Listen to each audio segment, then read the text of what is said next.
तपाईँलाई थाहा छ पहिलाको प्रार्थनाहरू चाहिँ नि एकदमै पावरफुल प्रार्थनाहरू हुन्थे। पहिला मण्डलीले गर्ने प्रार्थनाहरूमा चाहिँ भूकम्प जान्थ्यो।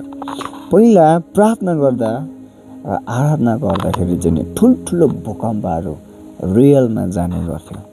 अनि पहिला चाहिँ मानिसहरूले गरेको प्रार्थना, मण्डलीले गरेको प्रार्थना, व्यक्तिले गरेको प्रार्थना चाहिँ एकदमै शक्तिशाली भएर जान्थ्यो। इन्स्टेन्ट घटनाहरू गर्थ्यो, इन्स्टेन्ट चङ्गाइहरू आउँथ्यो, इन्स्टेन्ट अहिले प्रार्थना गरेको अहिले जवाफ आइपुग्थ्यो। कारण किन भन्दाखेरि नि उनीहरू नि पवित्र आत्मामा भएर, आत्मिकी अनुसार आत्मामा भएर नयाँ जन्म लिएर उनीहरू प्रार्थना गर्थे। अहिले हामी हेर्छौँ न जति प्रार्थना गर्दा पनि के हुँदैन भन्दा चङ्गाइ हुँदैन, जति प्रार्थना गर्दाखेरि पनि उत्तर आउँदैन। भूकम्प त टाढोको कुरा। सो यदि तपाईँले शक्तिशाली प्रार्थना गर्नु हो भनेदेखिलाई तपाईँले आत्मा भएर, आत्मिक रूपमा आत्मामा भएर प्रार्थना गर्न जरुरी छ। सो हामी पहिलाको बारेमा हेऱ्यौँ भने, पहिलाको मण्डलीलाई हामी फर्केर हेऱ्यौँ भने पहिलाको मण्डली एकदमै शक्तिशाली थिए। उनीहरूले प्रार्थना गरेको कुराहरू पुरा हुन्थे। उसले कसैको लागि प्रार्थना गर्यो भने मान्छेहरू चङ्गाइ हुन्थे, हिलिङ हुन्थे। कारण एउटै छ, उनीहरू आत्मामा भएर प्रार्थना गर्थे। सो आजभोलि त हामीलाई आत्माको कुरामा थाहै छैन। पवित्र आत्मा के हो थाहै छैन है।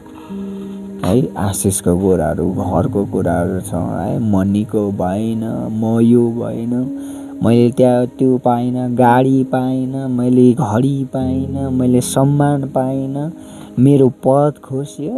अहिले त हामी बेकार छ। हामी शरीरको बारेमा धेरै छौँ, आत्माको बारेमा चिन्तै छैन।